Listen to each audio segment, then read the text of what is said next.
Hi friends, today I am discussing about the poem Lady Lazarus.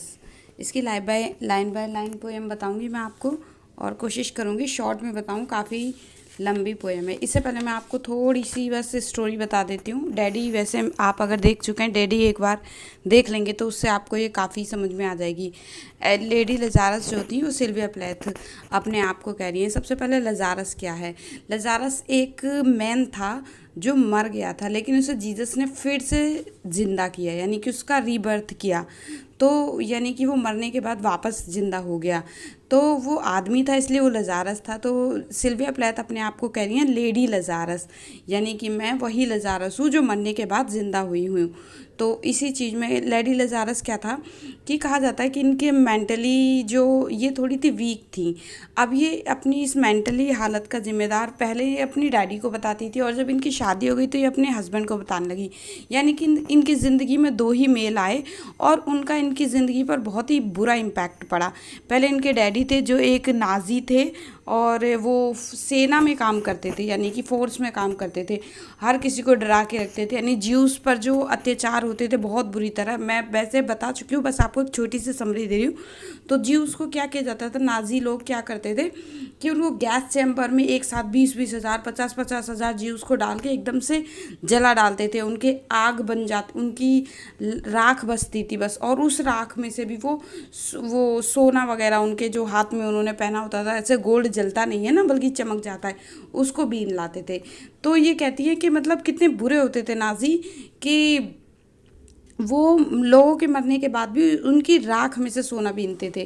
फिर उसके बाद क्या होता है कि अपने डैडी से बहुत ज़्यादा डरती थी, क्योंकि वो एक आर्मी मैन थे। तो वो हमेशा उसमें एक बहुत ही अच्छे से नियम से रहते थे, जिससे ये ज़्यादा बोलना वगैरह भी नहीं पसंद करती थी अपने डैडी के सामने, और डर के मारे बोल भी नहीं पाती थी। ये हार्डली 8 साल की थी जब इनके डैडी मर गए। तो इनकी माँ को बहुत ही बुरी हालत में रहना पड़ा। अब ये देखती हैं कि वही सफरिंग जो इनकी माँ झेल रही थी। फिर इनके पति, हार्डली इनकी मैरिज बहुत कम टाइम तक सफल रही। इनके 2 बच्चे पैदा हुए और बहुत छोटे बच्चे को छोड़कर इनका पति किसी और औरत के चक्कर में पड़ गया और इन्हें छोड़कर चला गया। तो वही हालत इनके माँ जैसी इनकी हो गई। तो इन सब चीज़ों का इन पर बहुत असर पड़ा। एक्चुअली ये बताना चाहती हैं कि जो मेल सुपीरियर सोसाइटी होती है, जहाँ पर मेल को बहुत ज़्यादा सुपीरियर और फीमेल को इन्फीरियर समझा जाता है, तो इस वजह से ये इन्होंने कई बार डेथ, यानी कि डेथ को मेंशन किया है। इस पूरी पोएम में इन्होंने डेथ को ही मेंशन किया है। इन्होंने डेथ ही कैटेगरीज बताई हैं। अपने आप को डेथ को जीतने वाला बताया है, अपने आप को इमॉर्टल बताया है। पहले तो इन्होंने बताई हैं अपनी कंडीशंस कि वो कैसे कैसे रही हैं। फिर उन्होंने बताया कि कैसे वो जीतेंगी, कैसे वो अपने आप बदला लेंगी। तो इन्होंने अपने आप को इस पोएम में इमेजिन करके बताया, यानी अपने आप को एक लाश की तरह बताया है। तो आप ध्यान रखिएगा कि जब मैं बताऊंगी कि वो अपने आप को कॉप्स कह रही हैं, तो वो अपने आप को कॉप्स कह नहीं रही हैं। इट मीन्स कि वो अपने आप को इमेजिन कर रही हैं। जैसे ही वो डेथ कर, मतलब अपने आप को सुसाइड करती थी, वो जैसी अपनी सुसाइड करती थी तो अपने आप को वो एक कॉप्स मांगना शुरू कर देती थी, और जो लोग उन्हें बचा लेते तो इनको वो ऑडियंस कहती हैं, दूसरे पीपल कहती हैं, वही सब। अब मैं आपको ये पोएम के थ्रू बताऊंगी, आपको पोएम जल्दी जल्दी समझ में आ जाएगी। तो first stanza, I have done it again 1 year in every 10 I manage it. इसका मतलब कि मैं इसे हर साल हर दोबारा मैंने किया है, मैं हर 10 साल में करती हूँ और मैं इसे मैनेज कर लेती हूँ। इसका मतलब जब वो उन्होंने पहली बार जब वो 10 साल की थी तो बीच पर वो गई थी घूमने और एक्सीडेंटली वो मरने वाली थी, पर लोगों ने उन्हें बचा लिया। लेकिन जब वो बाद में बड़ी हुई, कॉलेज टाइम में थी, तो उन्होंने अपनी माँ की पिल्स खा ली थी, स्लीपिंग पिल्स, तो जिसकी वजह से वो मरने वाली थी और अब जाकर वो दुबक गई थी किसी उसमें, लेकिन फिर भी लोगों ने उनको वहाँ से निकाल कर बचा लिया। अब वो कहती हैं कि वो 30 साल की हुई तो उन्होंने, जब उनकी शादी हो गई हगीज से, उनके हस्बैंड का नाम था हगीज, टेड हगीज, तो उसके बाद भी उन्होंने ये मरने की कोशिश की और उनकी मौत भी मरने वो सुसाइड की वजह से ही हुई। उन्होंने एक ओवन में अपना सिर डाल दिया और मार दिया। अब वो ये कहती हैं कि a sort of walking miracle, my skin bright as a Nazi lampshade, my right foot. ये कहती है कि मैं एक तरह का चलता फिरता जादू हूँ, मेरी स्किन बिल्कुल नाजी लैम्प शेड की तरह है और मेरे पैर बिल्कुल उन्हीं की तरह हैं जिन लोगों को जलाया गया था, मारा गया था, यानी कि जिनकी खाल नाजी से वो अपने आप को कंपेयर कर रही हैं। A paper weight my face a featureless fine Jew linen, वो कहती हैं कि अब बिल्कुल जैसे पेपर वेट होता ना, मेरा फेस बिल्कुल वैसा हो चुका है। अब मेरे फेस पर कोई फीचर नहीं दिखेंगे, यानी ना डर के ना जीने के, यानी कि वो उन्होंने अपनी पूरी लाइफ को इस पोएम में घुसेड़ के रख दिया है कि मैं जैसे सोचती हूँ, यानी उनकी लाइफ में कोई रस नहीं रहा है, उनकी लाइफ बिल्कुल ऐसे हो गई है। तो जैसी लाइफ इंसान जिएगा वैसे ही उनके फेस पर शो होगा। तो कहती है कि फेस एकदम फीचरलेस हो चुका है। और जैसे जीव मरते थे तो उनको एक पतले से कपड़े में लपेट दिया जाता था, तो वो कहती है कि मेरी अब त्वचा बिल्कुल ऐसे ही हो गई है। Peel off the napkin O my enemy do I terrify, तो वो कहती है कि हटाओ इस नैपकिन को, देखो मेरे दुश्मन क्या तुम्हें डर लग रहा है। यानी कि इस बार वो हम जो स्पीकर वो खुद हैं और जो ऑडियंस है यानी कि हम लोग हैं, तो हमको वो संबोधित कर रही हैं एनिमी कहकर। The nose the eye pits the full set of teeth, वो कहती है कि देखो मेरी नाक, द आई पिट वैसे यूज़ किया जाता है मरे हुए इंसान के लिए, जिंदा इंसान के लिए आई बॉल कहा जाता है, कहते हैं ना उसके अंदर आंखें घुस गई मर गया।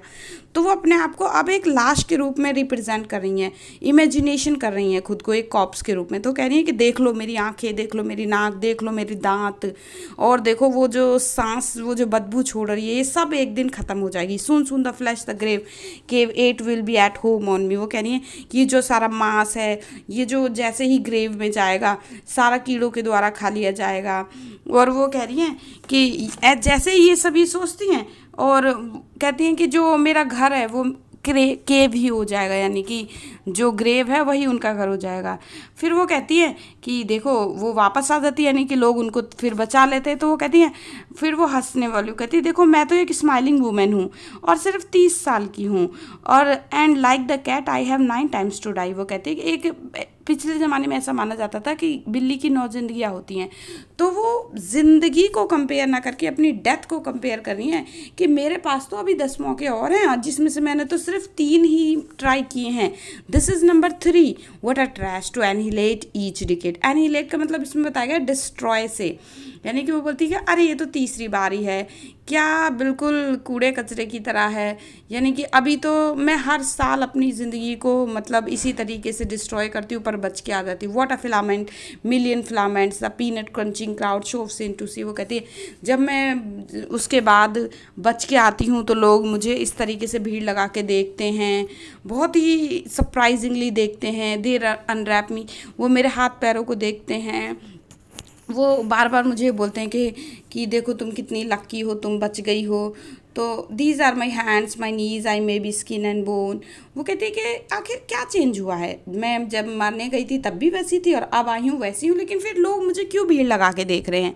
यानी कि कोई सुसाइड करता है, लोग उसको देखने जाते हैं तो लोग कहते हैं अरे चमत्कार हो गया, चमत्कार हो गया, तुम बच गई हो, तुम जिंदा रह गई हो, इसे मिरेकल समझो, इसे जादू समझो। तो यही बातें कहती है कि nevertheless I am the same identical women the first time I happened I was 10 it was an accident. वो बोलती है कि अरे ये सब कुछ भी नहीं है, मरने के बाद भी मैं सेम रहती हूँ, देख लो मैं तो वही वूमेन हूँ जो पहले थी। मैंने जब ये फर्स्ट टाइम किया था तो मैं 10 साल की थी, पर ये एक एक्सीडेंटली हुआ था, लेकिन जब अब सेकेंड टाइम जब मैंने खुद से किया है। और वो ये कहती है कि मैंने ये बिल्कुल भी वापस आने के लिए नहीं किया था। The second time I mean to last it out and not come back at all I rocked shut. वो कहती है कि दूसरी बार जब ये उन्होंने सुसाइड कमिट की थी तो उन्होंने ऐसा सोच कर नहीं की थी कि लोग बाग उन्हें बचा लेंगे, लेकिन वो बचा ले। तो वो लोगों को कह रही कि तुमने नहीं बचाया मुझे, बल्कि मैंने अब मौत पर क्या कर लिया, काबू पा लिया है, देखो मैं वापस आ गई हूँ। I rocked shut. वो कहती है कि as a seashell they had to call and pick the worms off me like sticky pearls. जैसे कि शीशल होता है, उसमें से अगर आपको मोती चाहिए तो उसके आपको कीड़ों को मारना पड़ता है, हटाना पड़ता है। तो वो कहती है कि जैसे लोग बाग कीड़े वगैरह हटाते हैं ऐसे ही ये लोग क्या करते हैं कि वो अपने आप को, अब वो कह रही है कि जैसे मैं मरने जाती हूँ तो मैं अपने आप को एक कॉप्स मान लेती हूँ। तो जिस तरीके से लोग बाग शीशल के कीड़ों को हटा के अंदर से शीशल को निकालते हैं, यानी कि जो मोती को निकालते हैं, उसी तरह ये लोग मेरी कब्र के कीड़ों को नोचते हैं, हटाते हैं और मुझे आवाज़ देते हैं और बाहर लाते हैं। तो वो कहती है कि dying is an art like everything else, I do it exceptionally well. तो ये कहती है कि दुनिया में ना हर काम एक आर्ट है, नहाना धोना, पेंटिंग करना, ब्रश करना, यानी हर काम करना एक आर्ट है। तो वो कहती है मेरे लिए मरना एक आर्ट है और मैं इसे औरों से बहुत ज़्यादा अच्छी तरह से करती हूँ। वो कहती है I do it so it feels like hell, I do it so it feels real, I guess you could say I have a call. वो कहती है कि मुझे ज़िंदगी बिल्कुल नरक की तरह लगने लगी है, इसलिए मैं इसको डेथ को जो अपनाती हूँ बिल्कुल रियल में अपनाती हूँ। पर देखो मुझे लोग आवाज़ दे देते हैं और बुला लेते हैं। It's easy enough to do it in a cell, कि लोग मुझे उसमें जो कॉफ़िन होता है उसमें भी जाके आवाज़ देते हैं और मुझे वहाँ से वापस ले आते हैं, और वहाँ से वापस लाने के बाद इट्स थियरिटिकल, यानी कि मेरा वापस आना एक ड्रामा हो जाता है लोगों के लिए। भीड़ लग के आती है, मुझे देखती है, और दिन में आते हैं लोग देखने, रात में आते हैं। आखिर तुम लोग देखने क्या आए हो, यानी कि वो ऑडियंस से कहती है अरे तुम लोग आखिर देखने क्या आए हो, वही तो जगह है, वही दिन है, वहीं मैं वापस आ गई हूँ, वैसे ही मैं खड़ी हूँ, आखिर तुम लोग। और फिर चिल्लाते हैं लोग बाग, अरे जादू हो गया, जादू हो गया, लड़की बच गई, बच गई। अरे मैं तो सेम वही हूँ। वो बोलते हैं कि मैं मतलब वहाँ पहुँच गई थी कब्र पे, और दैट नॉक्स मी आउट, यानी तुमने मुझे इस तरीके से खटखट करके जैसे दरवाजे को बजाते हैं, तुमने मेरी कब्र को बजाया और मुझे वापस बुला लिया। There is a charge. अब वो कहती हैं कि लोग चार्ज कर रहे हैं, यानी कि अब वो कहती है अब मुझे देखने के लिए ना लोगों को पे करना पड़ रहा है, पे in the sense not money. वो कह रही है कि लोग भीड़ आ रही है तो कुछ लोग जाने का इंतज़ार कर रहे हैं, कुछ आने का इंतज़ार कर रहे हैं, कुछ देखने का इंतज़ार कर रहे हैं, कुछ बात करने का इंतज़ार कर रहे हैं, मुझसे बात करने का इंतज़ार कर रहे हैं कि तुमने ऐसा क्यों किया। वो कह रही है for the eyeing of my scars, कभी मेरी आंखों के गड्ढों को देख रहे हैं, उसको भी देखने के लिए उनको चार्ज देना पड़ा। For the hearing of my heart, मेरी दिल की आवाज़ सुनने के लिए भी हार्ट करना पड़ रहा है कि मतलब लड़की जिंदा तो है, आखिर इट रियली गोज, अरे वो तो चल रही है, मेरी हार्ट बीट चल रही है। And there is a charge, a very large charge, यानी कि एक एक आदमी को कितना वेट करना पड़ रहा है। फॉर अ वर्ड और ए टच, यानी कि मेरे से एक बात करने के लिए भी, मेरे को छूने के लिए भी, मेरे ब्लड को देखने तक के लिए लोगों को इंतज़ार करना पड़ रहा है। Or a piece of my hair or my clothes, so herr doctor so herr enemy. अब वो कह रही है कि आखिर तुम देख क्या रहे हो, मैं मतलब मौत से वापस आ गई हूँ तो कोई बड़ी बात थोड़ी है, मुझको छू छू के देख रहे हो और इस तरीके से लाइन में लगे हुए हो, भीड़ में लगे हो, एक दूसरे को पुश कर रहे हो, देख रहे हो मुझे। यानी कि जब कोई बचता है तो लोग बहुत हैरान होते हैं ना कि देखो मौत के दरवाजे से वापस आ गई। तो वो ये कह रही है कि सबको अब आगे वो क्या कहती है, सो herr doctor so herr enemy. अब वो हमें वो कह रही है कि तुम लोग मेरे एनिमी हो, और डॉक्टर को भी वो कह रही है enemy. I am your opus, I am your valuable, the pure gold baby, यानी कि वो यहाँ कह रही है कि अब तो मैं एक महंगी वाली चीज़ बन गई हूँ। यानी जिस तरीके से मेले में लोग जाकर एक सर्कस वाले आदमी को देखते हैं, वो जो इवेंट करता है उसको देखते हो, कहती ऐसे लोग मेरे को आके देख रहे हैं, बिल्कुल मेरे को गोल्ड जैसी वो दे रहे हैं, अहमियत दे रहे हैं।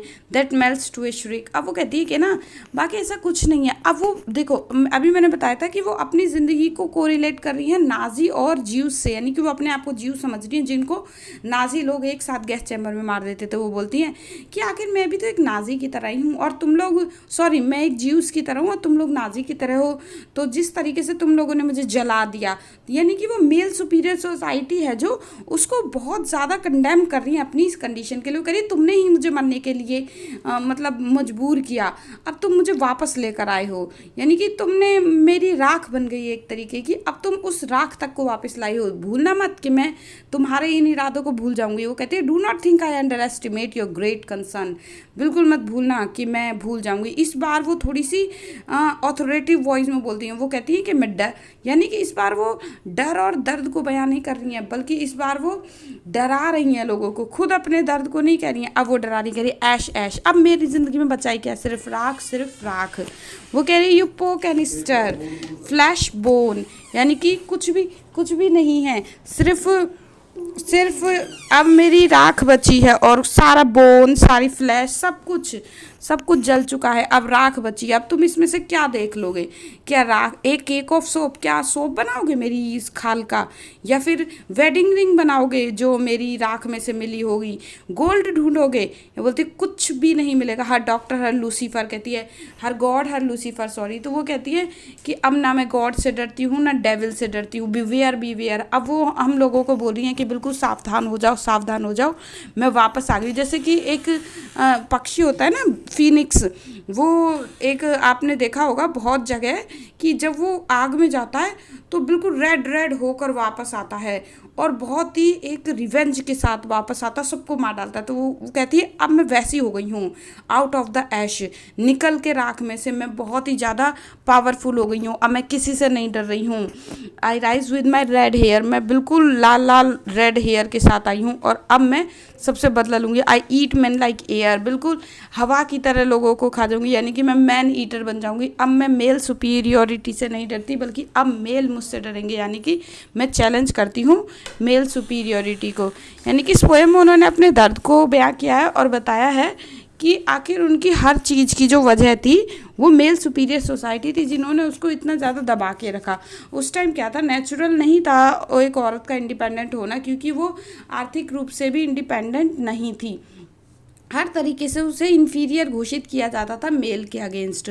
तो इस कहानी में उन्होंने पूरी अपनी ज़िंदगी और अपने जो अटैम्प्ट हैं डेथ के, यानी सुसाइड के, उसको पूरे तरीके से दिखाया है। So thank you guys, please मेरे चैनल को सब्सक्राइब कीजिए। मैं आपके लिए इसमें और भी बहुत सारे इंटरेस्टिंग वीडियोस, यानी कि जो और भी सारी पोयम, और इस आपको लगता है कोई इसके अलावा कोई चैप्टर जो आपको नहीं समझ में आया, वो सारे लेकर आऊँगी। सो प्लीज़ सब्सक्राइब कीजिए मेरे चैनल को, लाइक कीजिए वीडियो को। Thank you.